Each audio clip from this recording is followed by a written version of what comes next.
Hi all, I'm Rat. Welcome to episode 17.4 of Rats in the Kitchen. Today we're at Dunlap Sanctuary, the Dunlap Sanctuary rather, in Dracut, Massachusetts. Again, not too far from Lowell and the Mass-New Hampshire state border. Before I get started, and if you want to skip this part, I'll put a link in the description so you can just jump straight to the actual magnet fishing part. Two things I want to go over. Well, I got a couple questions of why is someone who has no idea what they're doing shooting videos? And to me, that's kind of the whole point. When I want to, as an amateur, when I'm looking into something, I want to see how an amateur is going to approach it. Now, a couple weeks ago, wait for the truck to pass.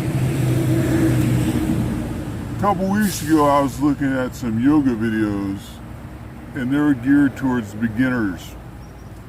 But the guy was able to touch the ground flat-handed, put his legs in a pretzel, all this other stuff. It's like, I don't think you get what kind of stuff an amateur can do and can't do. I think there's a lot of things that someone who's a little more experienced is going to totally forget that was part of their learning curve. So with that in mind, if you're a manufacturer and you want to see, if you want to idiot-proof your products, you can send them to Rats in the Kitchen, P.O. Box 286, Dracut, Mass. 01826. And I'll see if I can review it and let you know what you can expect from someone who's a little bit more clueless than a seasoned vet. Now, another thing I want to go over, I was looking at some of the ropes. I know in the first episode I said I didn't really know the backstory of this one, but I remembered it a little better now. And I got this at a military surplus store, so it's not that bad. It's old paracord, 550 paracord. I was checking out at a discount store today, and they had this bright yellow stuff, which was great. I thought that would be good for the video. But I looked at it, it was actually just your typical cotton clothesline kind of rope, so I didn't picture it having a long lifespan. And then right below that was this camouflage rope, which I thought would be horrible for the video. And again, just because they're trying to look militaristic doesn't mean they're actually military quality. That also had the same deal. They claimed they were good for 150 pounds, but I literally and figuratively just wasn't buying it. So then I went up to Tractor Supply, and they had the same stuff, only with more accurate labeling. They said the cotton labels, the cotton ropes are good for maybe 30-50 pounds of pull. So that seemed more accurate and just not worth my time. They also had this other stuff which just struck me as a bad idea, so I skipped over that. And we're going to be sticking with the military surplus rope, which so far has been doing good. Now, another thing we're going to be trying out today is my first real magnet. From Root Magnetics. They sell through Amazon. I'm sure you can also buy them through some other places. This is especially made for magnet fishing. Ox magnetics, round neodymium diameter, about 3 inches in diameter.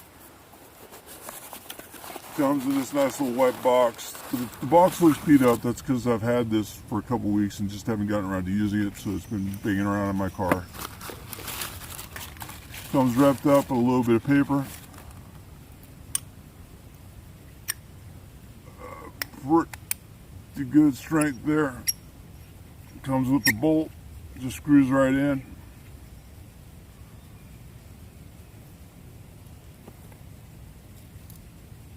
So we're going to give that a shot today, and let's give it a go.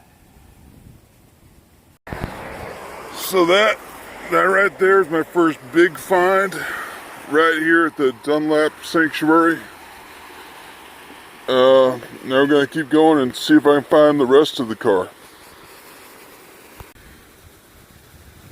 Alright, so here's my concern right now. If I do find the rest of the car, I might not be able to get my magnet out. So, this magnet is strong enough to pull up some friggin' good piece of metal. Not sure how much it's worth though. It's probably being dumped in there for a reason. But that there is definitely a strong magnet, and luckily the rope is holding up so far.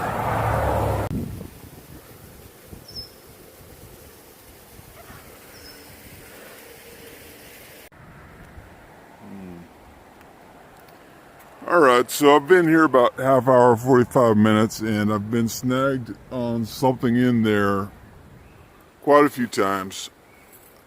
Judging by the nature of the things I've already found, I'm kind of assuming, also judging by the fact that we're on a side of a curvy road, I'm kind of assuming it's a car. So if anybody actually wants to dive in there, check it out, go right ahead. Again, this is Dunlap Sanctuary in Dracut, Mass, USA.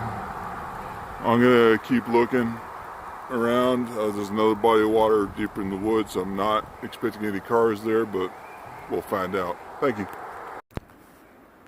Now, this is a really pretty place, and it's incredibly popular with beavers and bird watchers, but all I'm seeing here is Snagsville, so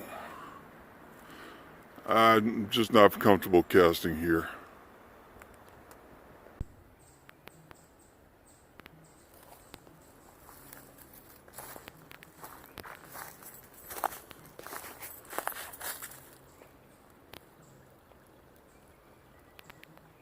Damn. Unfortunately, I just got called into work, so we're going to have to call today short. One last thing though, in previous episodes, we talked about the importance of wearing gloves. I thought maybe it was for hygienic reasons, or maybe it's because you're never sure where you're going to pull up. Turns out, a couple folks corrected me on this.